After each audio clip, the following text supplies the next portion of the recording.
Hi guys, welcome back to my channel. आज जो है हम करने जा रहे हैं कंज्यूमर प्रोटेक्शन का नेक्स्ट टॉपिक, और यहाँ पर आपका चैप्टर भी कंप्लीट हो जाएगा। तो नेक्स्ट टॉपिक जो है वो है redressal agencies under the consumer protection act, कि कौन कौन सी ऐसी एजेंसीज हैं जो कि कंज्यूमर प्रोटेक्शन एक्ट के अंडर हैं और उन कंज्यूमर को प्रोटेक्ट करती हैं। कंज्यूमर प्रोटेक्शन एक्ट किस लिए बनाया गया है कि कंज्यूमर को प्रोटेक्ट किया जा सके जो भी उनके साथ एक्सप्लॉयटेशन हो रहा है। ठीक है, तो इसमें रिड्रेसल एजेंसीज जो हैं वो कौन कौन सी हैं? 3 एजेंसीज हैं, district forum, state commission, national commission. ये हम तीनों आगे डिटेल में पढ़ेंगे, पर उससे पहले कंज्यूमर प्रोटेक्शन एक्ट ने कंज्यूमर का जो मीनिंग है वो डिफ़ाइन किया है, और ये भी डिफ़ाइन किया है कि कौन कौन से ऐसे कंज्यूमर हैं जो कि कंपाइल कर सकते हैं, कंप्लेंट कर सकते हैं। तो कंज्यूमर जो है उनका जो मीनिंग है कंज्यूमर प्रोटेक्शन एक्ट के अंदर है। तो ये वाला जो मीनिंग है इसमें 2 पॉइंट्स दे रखे हैं और आपने दोनों पॉइंट्स याद रखने हैं, याद करके जाने हैं अपने एग्ज़ाम्स में। जो टॉप करना चाहते हैं तो बहुत ज़रूरी है आपको ये दोनों पॉइंट्स याद होना। ठीक है, फिर है consumer. A consumer is generally understood as a person who uses और कंज्यूम्स गुड्स और अवेल्स एनी सर्विस। यानी एक कंज्यूमर एक ऐसा पर्सन है जो कि क्या करता है, गुड्स को यूज़ करता है और जो भी सर्विसेज दी गई हैं उनको क्या करता है, अवेल करता है। अवेल यानी वो भी यूज़ ही हो गया। ठीक है, तो कंज्यूमर एक वो पर्सन है जो उन गुड्स को यूज़ करता है और सर्विसेज को अवेल करता है। तो इसी पर 2 पॉइंट दे रखे हैं। एक पॉइंट है कि any person who buys any goods for a consideration, यानी कोई भी पर्सन जो गुड्स ले रहा है उसके बदले में वो कोई ना कोई कंसिडरेशन पे करता है। कंसिडरेशन पे करने का मतलब है जो आपका सेलर है वो आपको क्या करता है, कंज्यूमर को गुड्स देता है और फिर उसके बदले में आप उसको क्या करते हैं, पेमेंट करते हैं।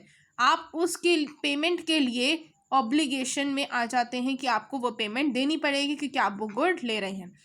ठीक है, तो कोई भी बाय करता है फॉर अ कंसिडरेशन, किसी भी कंसिडरेशन पे विच हैज़ बीन पेड और प्रॉमिस्ड, जो कि उस टाइम पे ही पे की जा सकती है या प्रॉमिस किया जा सकता है कि वो बाद में दे, और पार्टली पेड आधी पेमेंट दे दी और आधी पेमेंट के लिए प्रॉमिस कर दिया कि वो भी बाद में देगा। और under any scheme of deferred payment, किसी भी डेफर्ड पेमेंट की स्कीम में भी कोई भी अगर कंज्यूमर पेमेंट करता है तो वो क्या कहलाता है, कंज्यूमर कराता है।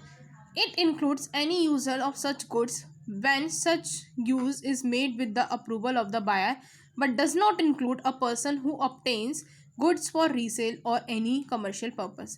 इसमें वही कंज्यूमर आते हैं जो गुड्स का डायरेक्टली यूज़ करे। जो पर्सन डायरेक्टली यूज़ करेगा गुड्स का सिर्फ और सिर्फ वही कंज्यूमर कहलाएगा, और जो सिर्फ रीसेल पर्पस के लिए ला रहा है, गुड लेता है, खरीदता तो है लेकिन क्या कर रहा है, उसको बाद में रीसेल कर रहा है, किसी कमर्शियल पर्पस के लिए यूज़ कर रहा है, तो उसको हम क्या कहेंगे, कंज्यूमर की कैटेगरी में इंक्लूड नहीं करेंगे। जो कि क्या नहीं कर रहे हैं, यूज़ नहीं कर रहे हैं प्रोडक्ट को। किस लिए यूज़ कर रहे हैं, फॉर द रीसेल। जो यूज़ करने के लिए लेते हैं प्रोडक्ट को तो उनको क्या कहा जाता है, कंज्यूमर कहा जाता है। ऐसी हमारी जो है सर्विसेज की डेफिनेशन है, पहले गुड्स के ऊपर बोली गई है, फिर सर्विसेज के ऊपर बोली गई है, और पूरी के पूरी सेम है। थोड़ी बहुत सर्विसेज की हल्की फुल्की सी अलग है, बट मोस्टली सेम है। अगर आप पढ़ेंगे तो ज़्यादा अंतर नहीं लगेगा। एनी पर्सन हु हायर्स और अवेल्स, कोई भी पर्सन जो हायर करता है और जो अवेल करता है any service for a consideration, किसी भी कंसिडरेशन पे, विच हैज़ बीन पेड और प्रॉमिस, जिसको बोला गया कि वो पे करेगा या प्रॉमिस करता है कि वो बाद में पे करेगा, और पार्टली पेड और पार्टली प्रॉमिस कि आधी पेमेंट उसने कर दी और आधी वो क्या करेगा, बाद में करेगा। और under any system of deferred payment, और किसी भी डेफर्ड पेमेंट के सिस्टम में।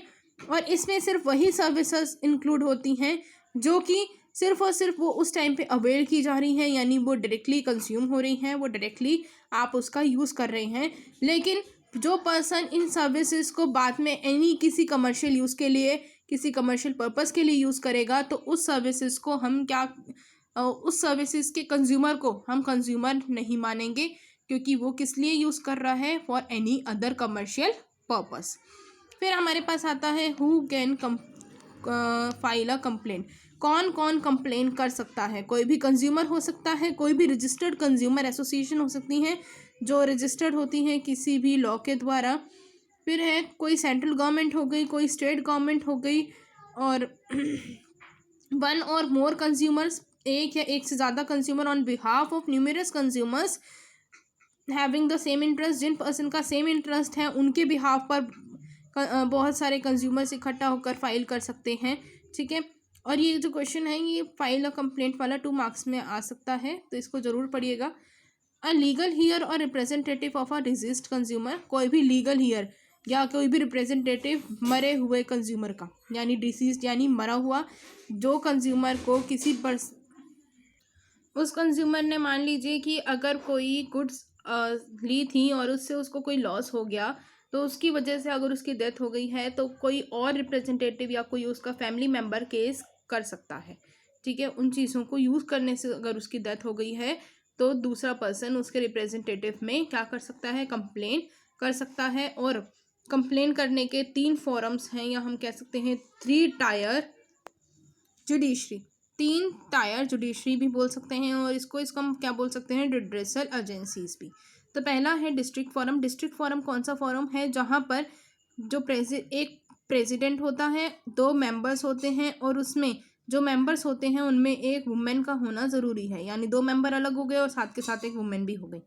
दे all are appointed by a state government concern, ये क्या होते हैं, सारे स्टेट गवर्नमेंट के द्वारा कंसर्न होते हैं। और इनमें जो भी आप अगर डिस्ट्रिक्ट फोरम में अगर वैल्यू कंपेंसेशन की 20 लाख से कम है तो आप यहाँ पर फाइल करा सकते हैं अपना केस, और अगर 20 लाख से ज़्यादा है तो आपको स्टेट कमीशन में जाना पड़ेगा। ठीक है, तो अब इसमें क्या केस होता है कि अगर मान लीजिए कि आपने कोई भी एक केस फाइल किया और जो भी गुड्स हैं उनमें कोई ख़राबी है मान लीजिए अगर, तो वो क्या करेंगे, आपसे कुछ ना कुछ सैंपल लेंगे, या जो भी उन गुड्स का है उन गुड्स का सैंपल लेंगे, उसको टेस्ट करेंगे लेबोरेटरी में कि क्या गुड्स में क्या प्रॉब्लम क्रिएट हो रही थी, तो उस प्रॉब्लम को देखेंगे। अगर तो उनको सही लगता है, दोनों पक्षों की राय लेंगे, दोनों पक्षों का देखेंगे कि दोनों पक्षों ने क्या बोला है, तो वो अपना ऑर्डर बाद में सुना देंगे। अगर एग्रीव्ड पार्टी यानी in the case the aggrieved party is not satisfied, aggrieved party यानी जो पीड़ित पार्टी है अगर उनके ऑर्डर से सेटिस्फाई नहीं है तो वो आगे स्टेट कमीशन में भी अपील कर सकती है after passing the order. Order pass करने के बाद 30 दिन के अंदर अंदर स्टेट कमीशन में उनको अपील करना होगा। अगर 30 दिन बाद वो अपील करती है तो उनका अपील नहीं माना जाएगा, वो केस ही फाइल नहीं होगा। ठीक है, वो यही माना जाएगा कि डिस्ट्रिक्ट फोरम ने जो भी आपको फैसला सुनाया है वही फैसला आपको ध्यान रखना पड़ेगा। ठीक है, फिर उसके बाद स्टेट कमीशन। स्टेट कमीशन कौन सी कमीशन है, ये जो प्रेसिडेंट ये मेंबर्स वगैरह हैं इनके लिए आपसे पूछा जा सकता है क्वेश्चन, 2 मार्क्स में आ सकता है, 1 मार्कर में भी आ सकता है, तो ये भी ध्यान रखिएगा। फिर है ई state commission, consist of a president होता है और उसके मेंबर्स जो हैं वो 2 मेंबर से लेस नहीं होते हैं, और उसमें से एक वुड बी वुमेन भी वुमेन होना ज़रूरी है। ठीक है, they are appointed by state government concern, ये भी स्टेट गवर्नमेंट के कंसर्न से अपॉइंटेड होते हैं। यहाँ पर गुड्स की जो वैल्यू होती हैं जब कंपेंसेशन लेना होता है तो उनकी जो वैल्यूज़ हैं वो 20 लाख से बढ़कर 1 करोड़ तक होती हैं। 1 करोड़ से ज़्यादा आप उसकी वैल्यू को नहीं ले सकते। अगर 1 करोड़ से ज़्यादा है उन गुड्स की वैल्यू तो आप कहाँ पर क्या कर सकते हैं, कहाँ पर केस फाइल कर सकते हैं, नेशनल कमीशन में। फिर जो डिस्ट्रिक्ट फोरम है वो देखता है कि स्टेट कमीशन जो है वो देखता है कि अगर कोई डिस्ट्रिक्ट फोरम से अपील आई है तो उस अपील को रिसीव करता है। यानी डिस्ट्रिक्ट फोरम में आपने पहले फैसला सुन लिया लेकिन आपको पसंद नहीं आया तो आपने स्टेट कमीशन में डाल दिया, तो वो देखता है, फिर वो अपनी तरफ से सारी गुड्स की सैम्पलिंग को देखता है, उसका टेस्ट करता है कि गुड्स का क्या है, फिर वो अपनी तरफ से ऑर्डर पास करता है। लेकिन अगर इस केस में भी एग्रीव्ड पार्टी जो है वो अगर क्या है सेटिस्फाइड नहीं है तो उस केस में भी स्टेट कमीशन के पास जो ऑर्डर आया है तो उस केस में भी वो क्या कर सकती हैं, नेशनल कमीशन को भी अपील कर सकती हैं with in the 30 days of the passing of the order. 30 दिन के अंदर अंदर जब तक ऑर्डर पास हुआ उसके 30 दिन के अंदर अंदर वो नेशनल कमीशन को भी कह सकती हैं कि हमें जो स्टेट गवर्नमेंट है यानी जो स्टेट कमीशन है उसका फैसला हमें सही नहीं लगा। उसके बाद नेक्स्ट है नेशनल कमीशन। नेशनल कमीशन कौन है, नेशनल कमीशन जो है वो एक प्रेसिडेंट अपॉइंट करती है, यानी उसमें कौन कौन होते हैं उनके मेंबर्स, एक प्रेसिडेंट होता है और 4 मेंबर्स होते हैं जिसमें से एक क्या होती है, वुमेन होती है। They are appointed by central government, इनको सेंट्रल गवर्नमेंट अपॉइंट करती है। फिर इसके बाद जो क्लेम होता है वो 1 करोड़ से ज़्यादा का होता है और इसके बाद में कोई लिमिट नहीं दे रखी कि आप कितना तक क्लेम कर सकते हैं, ठीक है। उसके बाद इसमें भी यही होता है कि अगर किसी स्टेट कमीशन के उधर से अपील आई है, यानी उन्होंने ऑर्डर सुना दिया, लेकिन जो एग्रीव्ड पार्टी है यानी जो पीड़ित पार्टी है उसको उसका स्टेट कमीशन का जो डिसीजन है सही नहीं लगा, तो वो नेशनल कमीशन के पास अपील करती है। फिर वो अपनी तरफ से टेस्टिंग करती है, उन गुड्स को देखती है और फिर उसकी टेस्ट रिपोर्ट वगैरह भी ध्यान से देखती है। दोनों पार्टी को सुनती है, जिन्होंने फ़ाइल की है उसके अगेंस्ट वाली पार्टी को भी सुनती है और जिसने फ़ाइल की है उस पार्टी को भी सुनती है। फिर उसके बाद वो भी अपना डिसीजन क्या करती है, सुना देती है। लेकिन अगर इसके बाद भी किसी पर्सन को उसका डिसीजन नहीं अच्छा लगा, यानी नेशनल कमीशन का डिसीजन अच्छा नहीं लगा, तो मेनली वो अब सुप्रीम कोर्ट के पास भी जा सकता है। और अगर एग्रीव्ड पार्टी जो है उससे भी सेटिस्फाई नहीं है, where the aggrieved party was not satisfied with the order of the National Commission can be taken to the Supreme Court of India. तो ये केस कहाँ तक चला जाएगा, सुप्रीम कोर्ट तक चला जाएगा। फिर उसके बाद हमारे पास आती है रिलीफ अवेलेबल, कि कंज्यूमर कोर्ट जो है क्या क्या रिलीफ्स देती हैं, ठीक है। If the consumer court is satisfied about the genuineness of the complaint, it can issue one or more of the following direction to the opposite party. अगर उनको लगता है कि जेन्यून रीज़न है, जो कंज्यूमर है वो सच में उसकी कोई गलती नहीं है, किसकी गलती है, प्रोड्यूसर की है, या अगर मान लीजिए किसी केसेस में अगर कंज्यूमर की गलती है, तो वो क्या कर सकती हैं, कुछ अपोजिट पार्टी को कुछ डायरेक्शंस दे सकती हैं, कुछ रिलीफ दे सकती हैं कि वो बच जाए। थोड़ा बहुत इन चीज़ों का भी ध्यान रखा जाता है। तो पहला है to remove the defect in goods and deficiency in services. वो प्रोड्यूसर को कहेगी या तो अपने गुड्स में से जो डिफेक्ट है उसको ख़त्म करिए, और जो डेफिशिएंसी है सर्विसेज में उसको भी आप ख़त्म करिए, उसको रिमूव करिए। To replace the defected one product with new one, या तो डिफेक्ट प्रोडक्ट को नए से रिप्लेस कर दीजिए, फ्री फ्रॉम एनी डिफेक्ट, और उसमें कोई भी डिफेक्ट नहीं होना चाहिए। और क्या कहती है, to refund the price paid. अगर वो प्रोडक्ट उसने यूज़ कर लिया है या उससे बहुत बड़ा लॉस हो गया, उस प्रोडक्ट का कुछ भी पॉइंट नहीं बचा, तो वो क्या कहेगी कि आप चार्जेस पे करिए उसके प्रोडक्ट के, एंड और the charges paid for the services, यानी प्राइस जो भी उस प्रोडक्ट को कंज्यूमर ने ख़रीदा है जिस प्राइस पे, उस प्राइस को आप कंपेंसेट कीजिए और उसको पे करिए। और अगर कोई सर्विसेज पे हम लोग चार्जेस लगाते हैं तो वो चार्जेस भी किसको पे करने पड़ेंगे, जो प्रोड्यूसर है या जो मार्केटर है। फिर टू पे a reasonable amount of compensation, किसी भी लॉस पर जो भी कंपेंसेशन सही लगेगा, जो भी इंजरी सफ़र की है कंज्यूमर ने तो अपोजिट पार्टी के अगेंस्ट, तो उसको कंपेंसेशन एक रीजनेबल अमाउंट का मतलब है एक अच्छा खासा अमाउंट उसको कंपेंसेशन के तौर पर देना पड़ेगा। टू पे प्यूनिटिव डैमेजेस इन एप्रोप्रिएट सर्कमस्टांसेस, कुछ डैमेजेस के लिए भी कोई ना कोई अगर पेमेंट बनती है अगर प्रोड्यूसर की, तो वो भी उसको पे करनी पड़ेगी। To discontinue the unfair restrictive trade practice and not to repeat it in the future. Unfair trade practices जो हैं उनको भी क्या करना पड़ेगा, डिसकंटिन्यू करना पड़ेगा, कि आपने अगर कोई गलत काम किया है प्रोड्यूसर ने तो वो रिपीट ना करे फ्यूचर में, ठीक है। Not to offer hazardous goods for sale. Hazardous goods वो होते हैं जिनके लिए बहुत ज़्यादा खतरा होता है, तो अगर वो लोग वो गुड्स को सेल करते हैं तो उनको ये बोला जाएगा कि आपको ऑफ़र नहीं करने हैं ये goods.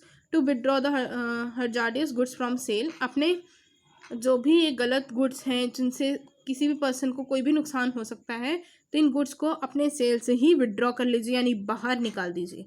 To cease manufacture of hazardous goods and to desist from offerings hazardous services, कि मैन्युफैक्चर को भी बोल दीजिए कि ऐसे गुड्स बनाना बंद कर दें और जो भी सर्विसेज ऑफर कर रहे हैं वो भी सारी बंद हो जानी चाहिए। टू पे any amount not less than 5% of the value of the defective goods और डेफिशिएंट सर्विसेज, कोई भी डिफेक्टिव गुड है, कोई भी डेफिशिएंट सर्विसेज है, तो उसके लिए आपको कहीं कम से कम उन डिफेक्टेड गुड्स का 5% पेमेंट करनी पड़ेगी प्रोड्यूसर को, ठीक है।